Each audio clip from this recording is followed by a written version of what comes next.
You ever work a closing shift at a grocery store? That dead silence after hours, when the automatic doors are locked and the world outside feels miles away? It's eerie, but I never thought much of it until the night I left Briarwood Market for good. This happened about a year ago.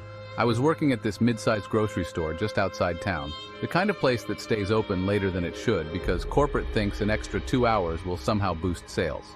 It didn't. We'd get maybe 1 or 2 last-minute customers after 11, but by midnight it was just me, my coworker Kevin, and our manager Glenn. That night, Glenn had already holed up in his office to finish paperwork, meaning Kevin and I were left to finish stocking, clean up, and lock the doors. We'd done it 100 times before, routine.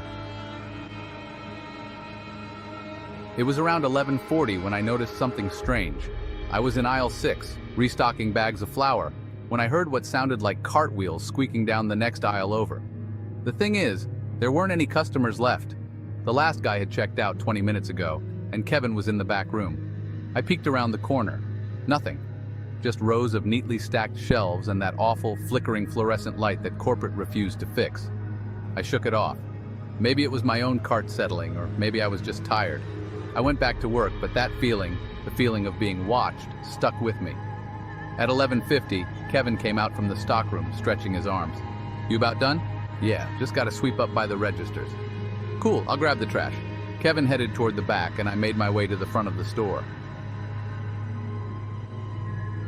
That's when I saw it. A shopping cart, sitting perfectly still in the middle of aisle 10. I know what you're thinking. So what? Someone left a cart out, big deal. But the thing is, I had just walked past that aisle 2 minutes ago, and it was empty. A chill crept up my spine. I walked over slowly, half expecting someone to step out from behind a shelf. But there was no one. The cart was empty, just there. I exhaled sharply, shaking my head. All right, not funny. I pushed the cart back toward the front of the store, parked it near the registers, and grabbed the broom. I told myself it was nothing, just my mind playing tricks. Then, the power cut out. 1 second, the store was humming with fluorescent lights and the soft buzz of the refrigerators. The next, blackness. The emergency lights kicked in, but they barely did anything.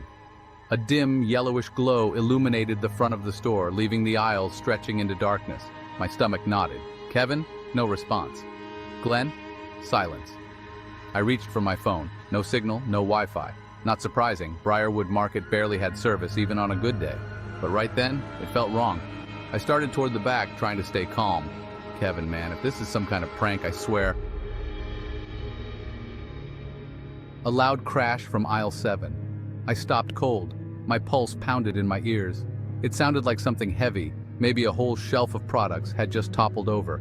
I gripped the broom like it was a weapon and forced myself forward, step by step. The emergency lights barely reached past the registers, leaving most of the store in deep shadows. As I turned the corner into aisle 7, I expected to see boxes on the floor, maybe a busted shelf. Instead, everything was perfectly in place. No mess, no sign of anything falling, just silence. Then, a shuffle.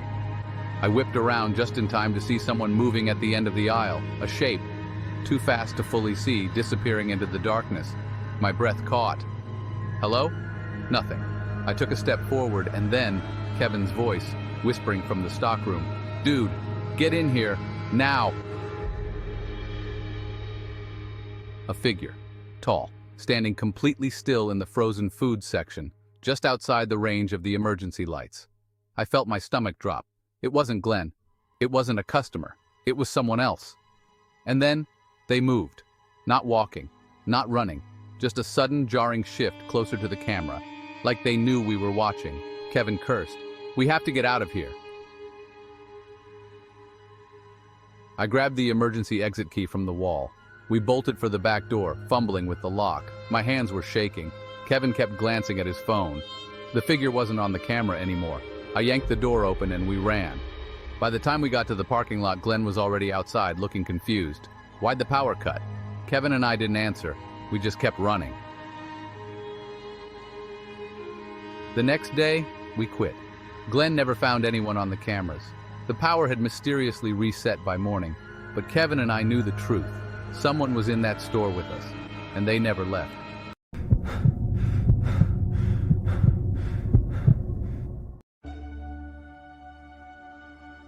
My name is Ethan Carter, and I swear what I'm about to tell you is true. It happened last November, and I haven't stepped inside a supermarket alone since. It was a Tuesday night around 11:30 p.m. I had just gotten off a late shift and stopped by the supermarket near my apartment. It was one of those 24-hour stores, the kind that always has at least one or two people wandering the aisles no matter how late it is. But that night, the place was empty. Not even a cashier at the front. Just the hum of the fluorescent lights and the sound of my sneakers against the polished floor. I grabbed a basket and headed for the dairy section. I only needed a few things, milk, eggs, and maybe some frozen meals for the week. As I walked past the aisles, I noticed something strange. The shelves were half stocked, like someone had started refilling them and just stopped. Boxes were left open, carts full of products sat abandoned. I figured maybe the night shift workers were on a break, so I didn't think much of it. Then I saw him. A man stood at the far end of the store near the refrigerated section, staring at the milk cartons. He was tall, dressed in an oversized hoodie with the hood up. I couldn't see his face, but something about the way he stood, completely still, hands at his sides, felt off. I ignored him and grabbed a carton of milk. When I turned back, he was gone. A little weird, but whatever. I continued shopping. I made my way to the frozen foods, grabbed a couple of microwave meals, and that's when I saw him again. The same man, standing at the end of the aisle, this time by the bread section. Still not moving, just watching. My stomach tightened. Had he been following me? I forced myself to shake it off. Maybe he was just a weird guy, or maybe I was being paranoid from working too many late nights. I turned the corner and walked faster, heading toward checkout. But as I passed an empty aisle, I saw movement out of the corner of my eye. My heart stopped. It was him, standing at the end of the aisle, closer now. I didn't even hear him move. How the hell did he get there so fast? I gripped my basket tighter and walked briskly to the self-checkout. The screen glowed in the dim store, but as I went to scan my items, I hesitated. The store was dead silent. No beeping registers, no distant chatter of workers. I looked up. The cashier stations were empty. The doors, automatic ones that should slide open if I walked toward them, were shut. I scanned my milk, my eggs, my frozen meals. The machine took my card, the receipt printed, but the moment I grabbed my bag, "Excuse me," I jumped. It was the man. He was standing at the self-checkout beside mine, holding nothing, just staring. He was closer now, and I could see his face under the dim overhead lights. His skin was pale, too pale, like he hadn't seen sunlight in years. His eyes, dark, sunken, never blinked. "Do you work here?" he asked, voice flat. I swallowed. No." He tilted his head slightly. "Are you sure?" I forced a chuckle. "Yeah, pretty sure." He just stood there, not moving, not speaking, just breathing slow and steady. I didn't know what to do. Then the lights flickered. Once, twice. The hum of the store's refrigerator units wavered, and suddenly, all the lights went out. A thick silence swallowed the store. I held my breath, gripping my grocery bag, frozen in place. Then a shuffle. Not near me, behind me. I turned slowly. In the darkness, figures stood in the aisles. At least 5 or 6 people. Some in hoodies like the man beside me, some in regular clothes. All of them standing perfectly still, watching me. The emergency lights flickered on, dim red glows casting long shadows. The man next to me was still there, but now he was smiling, a thin, stretched smile. "Do you work here?" he asked again. My chest tightened. I did the only thing I could think of. I bolted. I ran toward the entrance, my sneakers squeaking against the tile. The automatic doors didn't open. I slammed into them, yanking at the handles, but they wouldn't budge. My breath came in fast, panicked gasps. Footsteps. Behind me. Slow. Deliberate. I turned. They were all walking toward me now, silent, moving in sync. The man in the hoodie still smiling, his eyes locked onto mine. I grabbed the nearest thing I could, a metal shopping cart, and shoved it toward them. It hit one of the figures, but they didn't react, just kept walking. Then I saw it. A small door near the produce section, the one employees use. I ran for it, slammed my hand against the push bar. It gave way. I stumbled into the alley behind the store, my groceries spilling onto the pavement. My heart pounded as I spun around. The door was still open, and the man in the hoodie stood in the doorway, watching me, smiling. I didn't wait. I ran. I didn't stop running until I reached my apartment, locking every door, every window. I barely slept that night, expecting to hear knocking or worse, that same flat voice asking me, "Do you work here?" The next morning, I called the supermarket. A woman answered. "Hey," I said, trying to sound casual. "I was at your store last night and, something weird happened." She paused. "Sir, our store closes at 10. My stomach dropped. "No, I was just there," I insisted. "Late, around midnight." "Sir," she cut in, her voice suddenly colder. "We close at 10. No one was there." I hung up. I haven't been back since.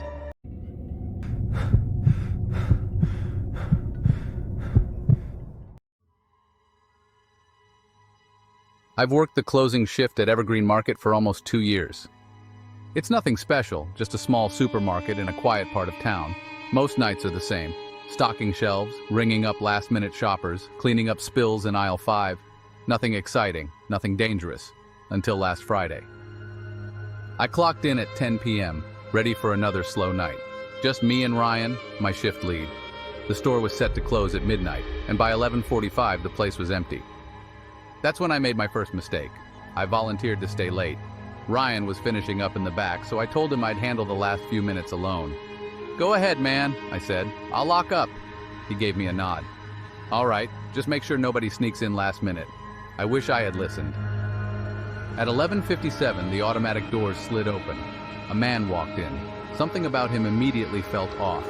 He was tall, maybe mid-40s, with graying hair and a stiff posture, like he was forcing himself to stand straight. His clothes were clean but outdated, an old brown jacket, slacks that looked a little too short. He didn't glance around, didn't hesitate. Just walked straight to the dairy aisle. I sighed. Great, a last-minute shopper.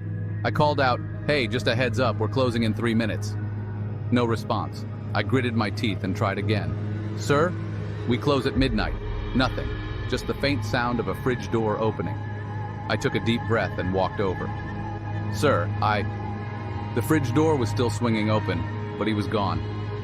I blinked, looked around. The aisle was completely empty. I checked the next one over. Nothing. The store was silent except for the hum of the refrigerators and the distant sound of Ryan stacking crates in the back. I shook it off. Maybe I just hadn't been paying attention. Maybe he had moved to another aisle when I wasn't looking. I walked back toward the register, but something made me stop.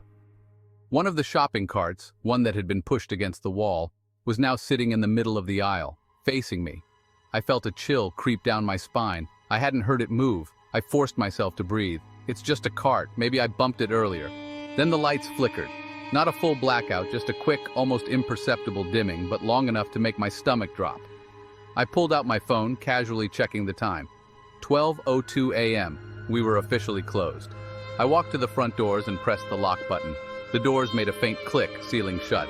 I exhaled, trying to shake off the unease, and turned back toward the aisles. The man was standing at the end of the frozen food section, just standing there, staring at me. My heart slammed against my ribs. I hadn't heard him move, hadn't seen him come back. "Sir, we're closed," I said, forcing my voice to stay steady.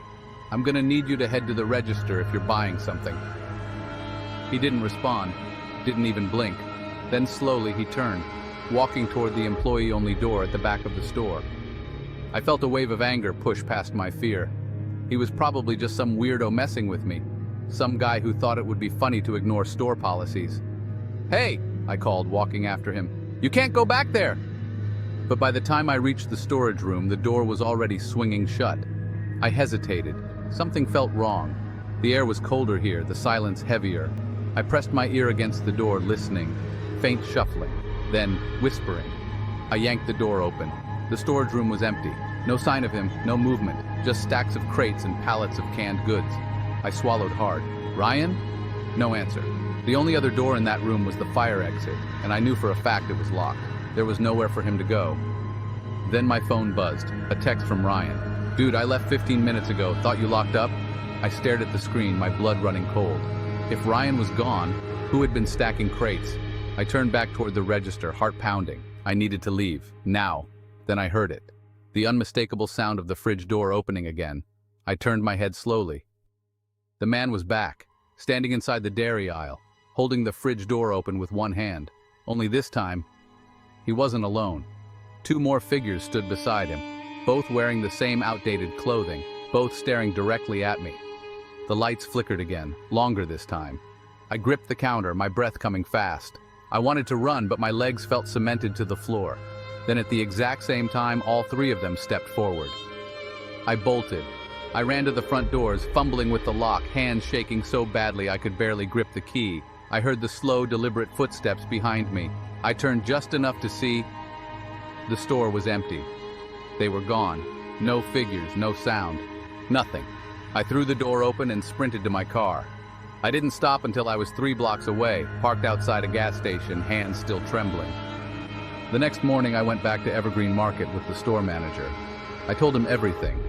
He frowned but didn't look surprised. "You should have locked up at midnight," he said. I stared at him. "What?" His face was unreadable. "After midnight? This place isn't ours anymore." I quit that same day.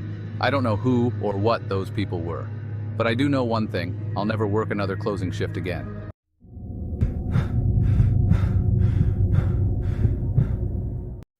I worked the closing shift at Harper's Market, a 24-hour grocery store just off Route 9. It's nothing special: fluorescent lights, pale tile floors, and the faint scent of industrial cleaner mixed with produce. I started here a year ago, mostly because it was close to my apartment, and I needed the cash. It's usually quiet after 10 p.m., just a few night owls and truckers grabbing coffee and snacks. Last Tuesday started like any other shift. My coworker Jenna was in the back dealing with a shipment of frozen goods, and I was up front manning the registers. The store was practically empty except for an older man pacing the cereal aisle. He was tall, maybe late 50s, dressed in a worn-out windbreaker. His hands stayed in his pockets, and he kept glancing over his shoulder like he was waiting for someone. I watched him for a while, then called out, "Need help finding something?" He turned, eyes wide, like he'd just noticed I was there. "No, just looking." His voice was dry, hoarse. Something about the way he said it put me on edge, but I nodded and went back to organizing receipts. About 20 minutes later, I glanced at the security monitors. The man was still there. Same aisle, same nervous glances. Only this time, he wasn't alone. Another man stood at the end of the aisle, facing away. He was dressed similarly. Same worn-out jacket, same rigid posture. I checked the live feed.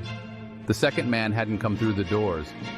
I frowned, glancing up toward the aisle, but by the time I looked, the second man was gone.